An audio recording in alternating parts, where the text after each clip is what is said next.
paint the picture. What happened? What are you doing?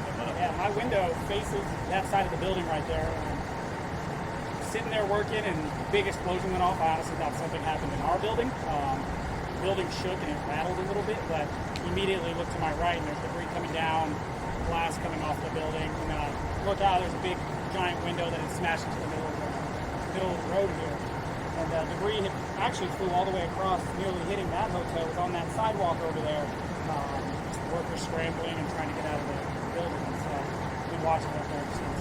So that noise, describe that noise to me that wasn't here. What did it sound like? It sounded like a bomb is the best way I can describe it. It shook. I mean, the initial feeling, I thought something hit our building or something blew up in our building is what it felt like. But immediately when I looked to my right, I saw the debris coming down from there. So that's when we looked down and it was chaos. Did you see anybody hurt?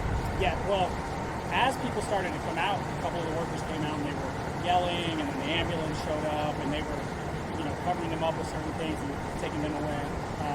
One gentleman did come out that we saw that was bleeding, and they got him away. So it was a pretty scary scene. And did they look like construction workers? Yeah, it's construction. They were all construction workers that were in there. They were wearing vests with the hard hats.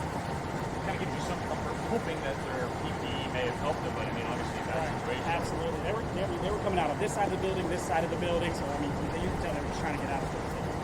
And you said at least one guy was bloodied up. Yeah, I did see one guy walk out. It looked like he had damages on his face because they had started wrapping his head up with some bandages, and they took care of him. Did it look like a fire? Like were injuries from like a fiery explosion or from like hot water or something like that? Because it was a boiler room explosion. Right. When they were coming out, when they were wrapping them, it really looked like, their skin was burned is what it looked like from up there. When the one gentleman walked out bloody, I mean, it was a scary scene for sure. I think they took away